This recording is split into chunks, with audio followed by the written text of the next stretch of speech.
Perkenalkan, nama saya Nurlina SPD. Menjalani profesi sebagai seorang guru dimulai pada tahun 2012 hingga sekarang di SMA Negeri 13 Sinjai. Profesi guru adalah tugas mulia, meski tidak dapat dipungkiri. Zaman yang terus berkembang berdampak pada tantangan akan semakin besar pula. Zaman yang terus berkembang juga menuntut tingkat profesionalisme yang semakin berat pula. Profesi guru menjalankan peran sebagai ujung tombak dari sebuah perubahan, meski tentunya bukanlah sebuah perkara mudah. Berangkat dari tekad yang besar untuk mengubah iklim sekolah menjadi tempat yang aman dan nyaman bagi generasi penerus bangsa untuk menuntut ilmu demi bekal masa depan. Namun di sisi lain, terbentur pada sebuah problematika di mana menghadapi Gen Z yang membutuhkan tingkat kesabaran yang tinggi.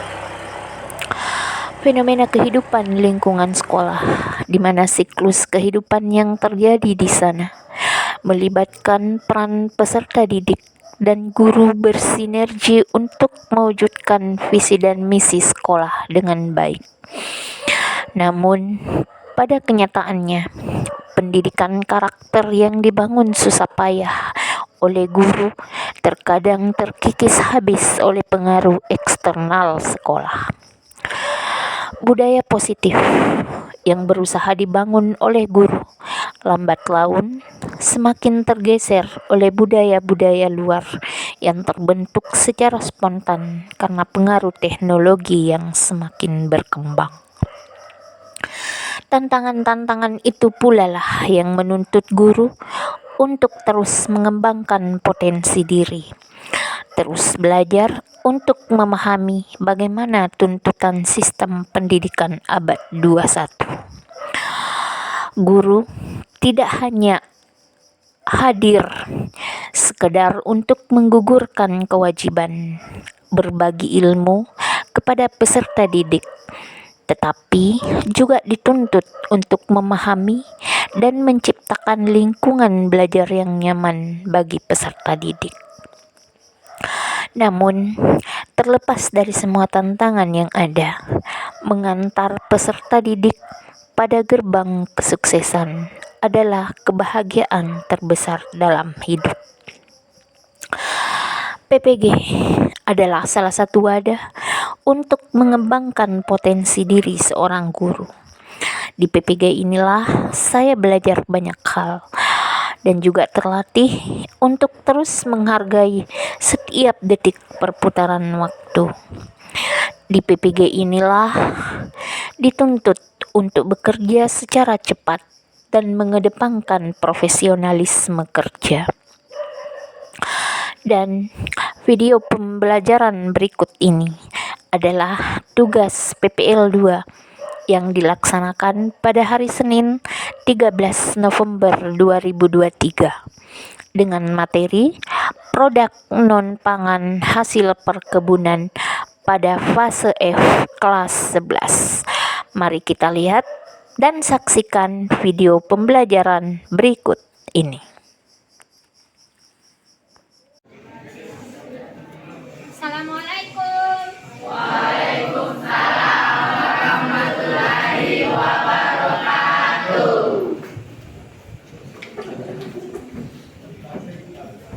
Oke, sebelum memulai aktivitas mata kelas, silakan siapkan dulu. Seluruhnya sudah siap? Sebelum memulai pelajaran, mari kita bersama-sama baca doa dimulai. Bismillahirrahmanirrahim. Rabbi zidni ilman warzuqni fahman. Amin. Oke. Selanjutnya Ibu akan mengabsen. Pagi ini siapa yang tidak hadir? Siapa yang tidak hadir? Rizky Ramadhani.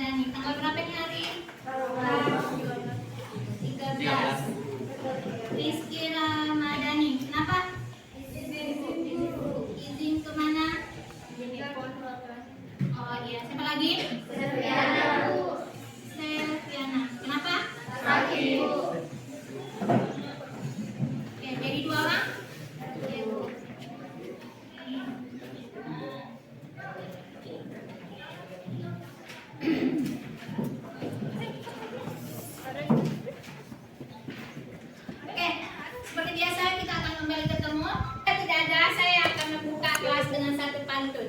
Tapi ini bukan curhat ya, ini pantun. Sekali lagi ini pantun. Oke? Aku yang menemanimu berjalan selama perjalanan.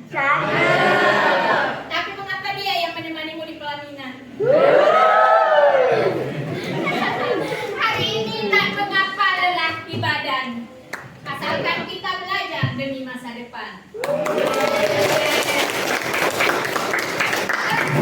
Sebagai pengantar kelas kita hari ini, ada yang biasa pantun? Coba kalau ada yang biasa pantun. Ada yang biasa? Ayo, yang mahir pantun, ayo. Oke. Kalau tidak ada yang mahir pantun, baiklah kita memulai kelas. Sudah siap untuk belajar? Siap. Ada yang kurang sehat? Kalau ada yang kurang sehat silakan ke tidak apa-apa. Silakan kalau memang ada yang merasa kurang sehat tidak bisa mengikuti pembelajaran, tapi selama masih bisa bertahan di dalam kelas, ya silakan dalam kelas. Tapi kalau mau ke UKS, silakan asal jangan akalasi. Oke? Nah, hari ini kita akan belajar tentang produk non pangan. Non pangan hasil perkebunan. Hasil perkebunan. Nah, kalian tahu tidak kenapa penting mempelajari ini? Kira-kira kenapa? Ada yang bisa? Penting tidak mempelajari produk non pangan hasil perkebunan? Penting. Kenapa? Kenapa? Ada yang tahu tidak apa bedanya antara non pangan dengan pangan? Ada yang bisa? Ayo, coba yuk. Produk pangan merupakan produk yang bisa dikonsumsi secara baik itu sebelum diolah maupun sesudah diolah. Sedangkan produk non pangan merupakan produk yang tidak bisa dikonsumsi secara langsung oleh manusia. Ada yang bisa menyebutkan contohnya? Kalau contohnya pangan, contohnya non pangan, ada yang bisa? Kalau pangan berarti bahan yang dapat dikonsumsi. Kalau non pangan berarti tidak dapat dikonsumsi. Nah, ini kan ada pangan, ada non pangan, tentu akan melahirkan yang namanya produk. Nah, produk ini ada dua kategori. Ada produk yang bisa dikonsumsi, ada yang tidak. Nah, kalau yang bisa dikonsumsi, misalnya kayak keripik, nah itu bisa dikonsumsi. Nah, masing-masing dari pisang, kita ambil contohnya misalnya pisang. Pisang kan bisa dikonsumsi. Nah, berarti dia masuk jadi pangan. Non pangannya, nah, pisang menghasilkan produk keripik misalnya, ini bisa dimakan. Yang tidak dimakan apanya? Kulitnya pisang, pelepahnya pisang. Tapi ini bisa dimanfaatkan tidak? Bisa. Berarti ini kategori produknya ini adalah non pangan. Coba kelompok 1, siapa bisa mewakili? Sekitaran rumahnya kalian, apa yang hasil melimpah, hasil perkebunan yang melimpah yang ada di sekitar rumah? Oke. Kelompok 1 dulu. Apa kira-kira? Ya, yang hasilnya melimpah. Melimpah di sekitar lingkungan kita itu seperti kelapa. Kelapa. Cukup. Kelompok 2. Kelompok 2. Kelompok 2 cengkeh. Pada musim tertentu dia akan melimpah. Oke? Nantinya pala itu adalah hasil perkebunan. Pada musim tertentu dia akan melimpah juga hasilnya. Nah, kalau pala ada yang bisa dibikin produk non pangan dan bisa dibikin pangan tidak? Kalau pemikiran kalian pasti itu kan akan menghasilkan komoditas dijual, sudah selesai. Padahal bisa dimanfaatkan misalnya kayak bikin manisan, itu bisa. Nah, oke. Ya, kelompok 3, kelompok 4 apa kira-kira yang biasa kita temui yang melimpah hasilnya? Merica. Kelompok 5? Nah, coklat melimpah. Oke. Jadi kalian pada dasarnya kalian sudah paham namanya sebenarnya yang mana hasil perkebunan. Nah, oke. Selanjutnya bisa dilihat di atas tujuan pembelajaran kita hari ini. Bisa? Oke, silakan saya kasih waktu dulu untuk menuliskan tujuan pembelajaran kita hari ini.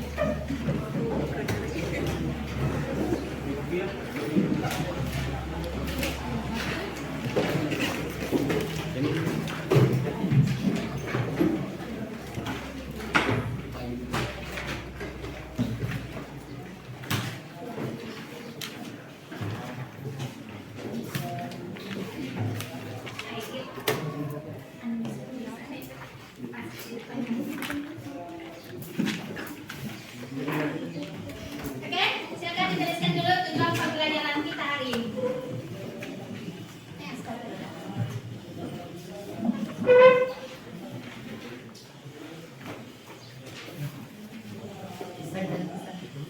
Pembelajarannya karena ini akan menjadi rujukan di konsumsi.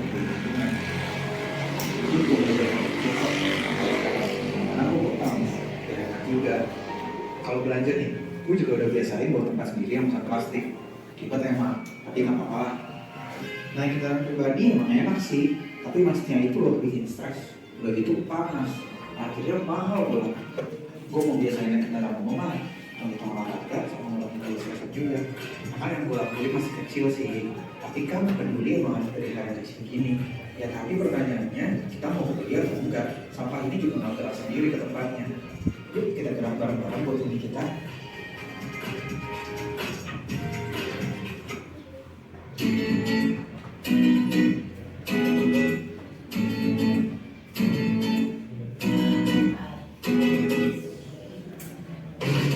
Produksi pangan dengan permintaan dan kebutuhan. Hindari mengganggu makanan yang terlalu banyak. Makan secukupnya atau makan sampai habis. Jika konsumsi makanan terlanjur tidak dapat dihabiskan, kompos makanan kita. Daur ulang atau olah menjadi biogas sehingga beralih menjadi energi terbarukan. Jika tidak memadai, makanan itu dapat digunakan untuk memberi makan ternak. Yuk sobat alam, sama-sama beri perhatian dan perencanaan lebih terhadap apa yang kita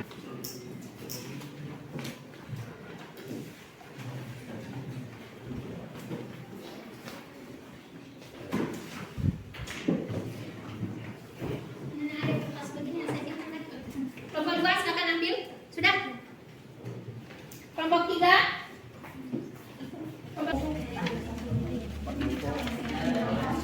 Ini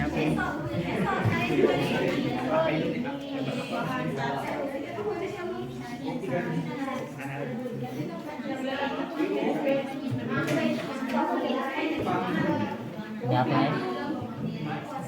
Apa nih?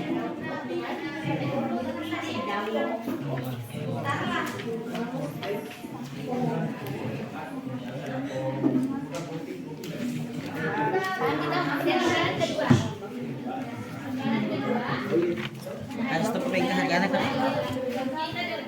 Ada stop penghargaan? Harga yang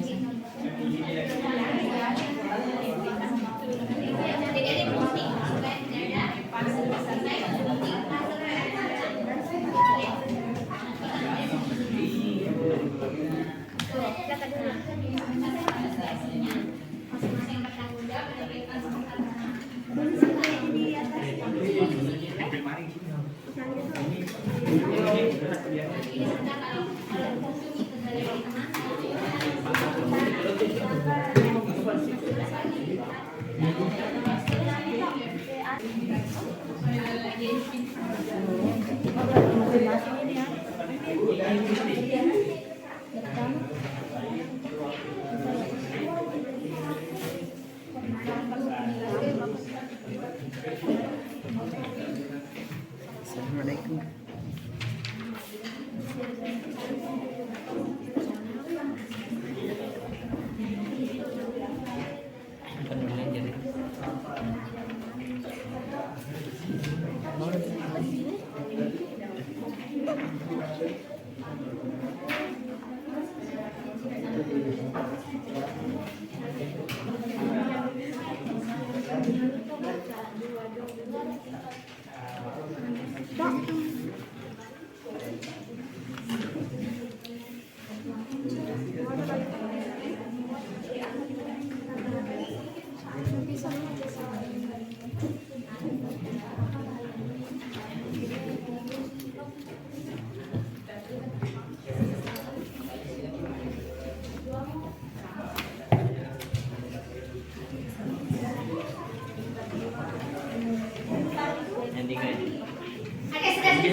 Yang sudah selesai.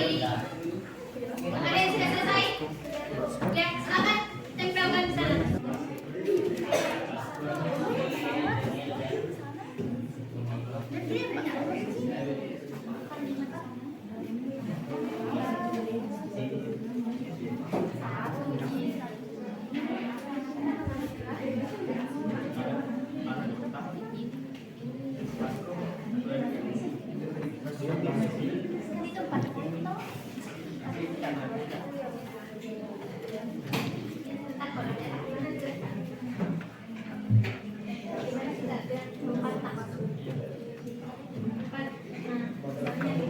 Itu ada beberapa penilaian, ada 4 penilaian.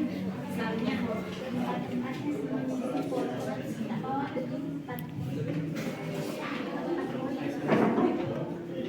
misalnya, oh ternyata saji. Kalau misalnya menurut setelah itu sekali materinya yang kayaknya kayak ini yang pasti baik. Misalnya tidak sesuai antara dengan tema dengan yang ternyata di sini. Kan ada beberapa penilaian Buat adonan. kalau motif baik semua, tapi kalau motif baik satu baru banyak sekali.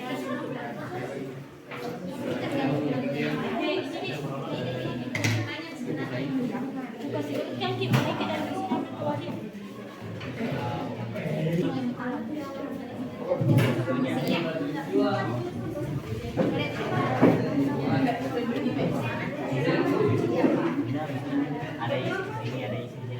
Ya, boleh. Meskipun misalnya di sini dua-duanya mau mengisi semua, silakan di sini misalnya di sini.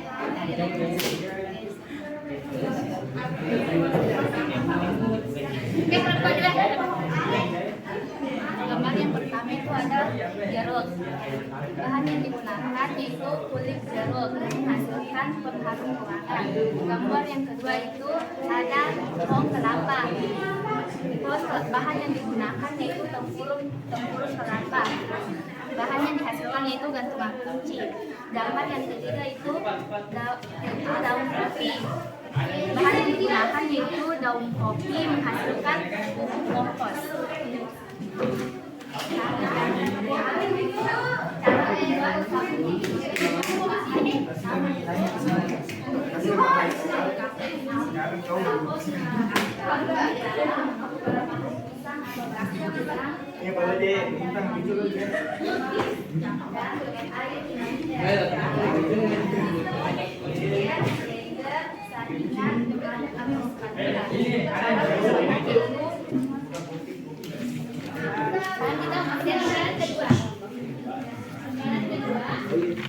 Harus tepeng ke hargana kan?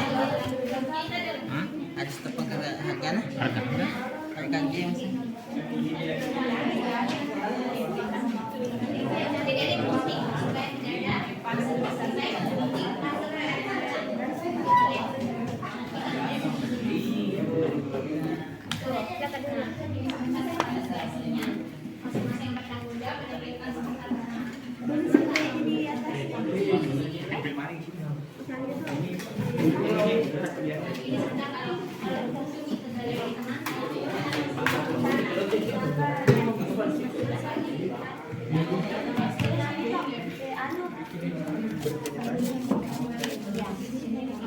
Oke, sebentar kalau ada yang butuh begini, kita masih banyak di atas. Karena kan otomatis banyak yang akan kita gunakan. Banyak jenis yang kita akan gunakan sebentar. Toko 5.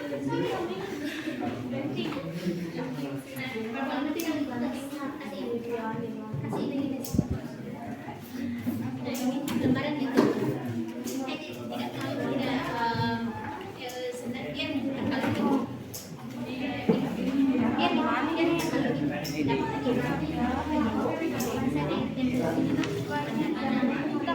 Dan apa yang digunakan misalnya kemudian kerajinan tangan.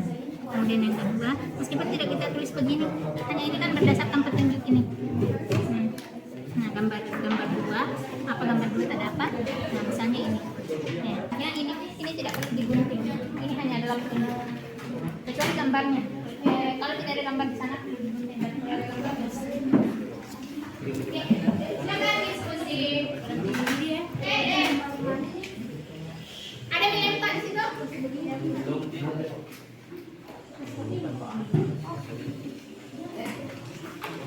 Oke, kalau sudah selesai menggunting, kasih lagi temannya yang lain untuk mengelem.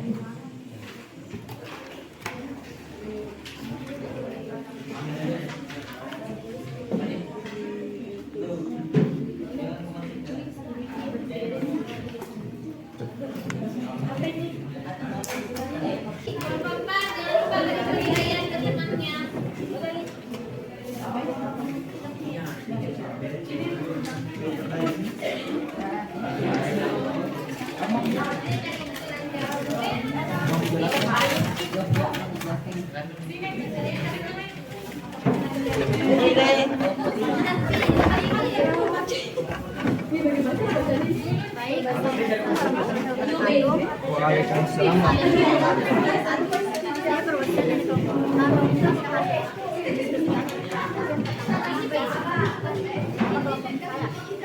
Oke, jangan lupa sampahnya.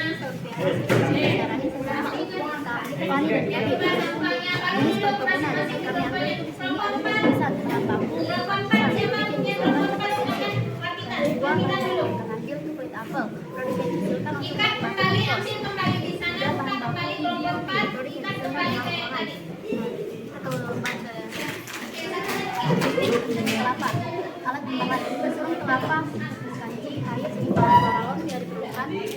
Yang amplop tadi itu tempatkan tempat di situ, ada amplop tadi. Nah, amplop tadi. Buat adonan dan tadi air campur kelapa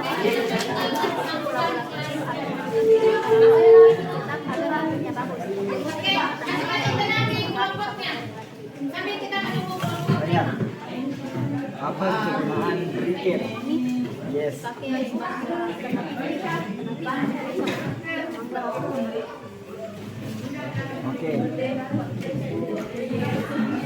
Kok saya masih ada tulisannya produk lain yang bisa dihasilkan dari tembok kelapa bisa ada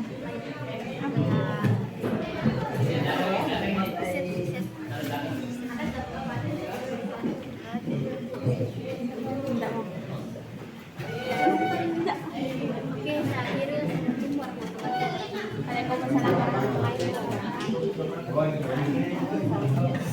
Oke, penilaiannya jangan lupa penilaian kelompok 5. Jangan lupa penilaian kelompok 5. Ini. Baru kalau sudah menempel, sudah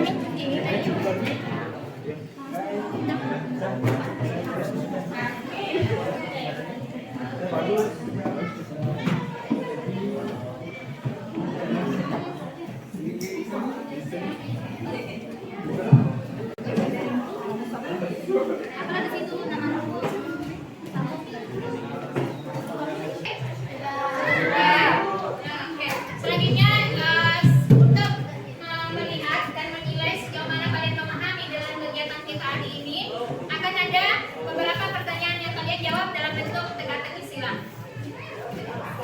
Oke, masing-masing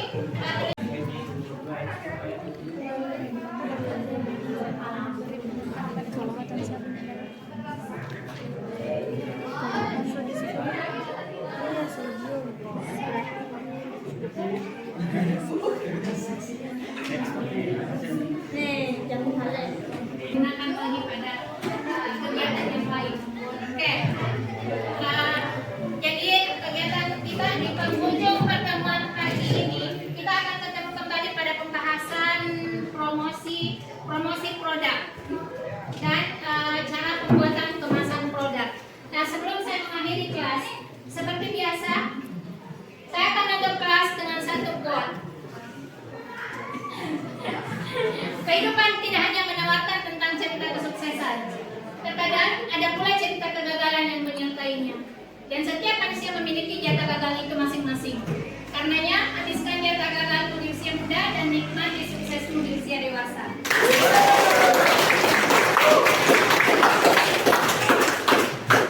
Terima kasih. Assalamualaikum.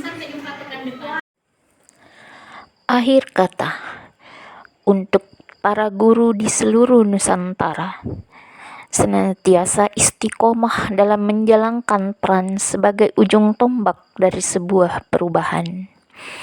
Bergeraklah dan lakukan perubahan, karena jika tidak, maka akan tergerus oleh roda perubahan itu sendiri. Guru hebat itu bukan mereka dengan strata sosial tertinggi, tetapi guru hebat adalah mereka yang senantiasa sehat jiwa raganya dan mampu melakukan inovasi meski dalam keterbatasan. Salam guru bahagia, salam guru hebat. Terima kasih. Assalamualaikum warahmatullahi wabarakatuh.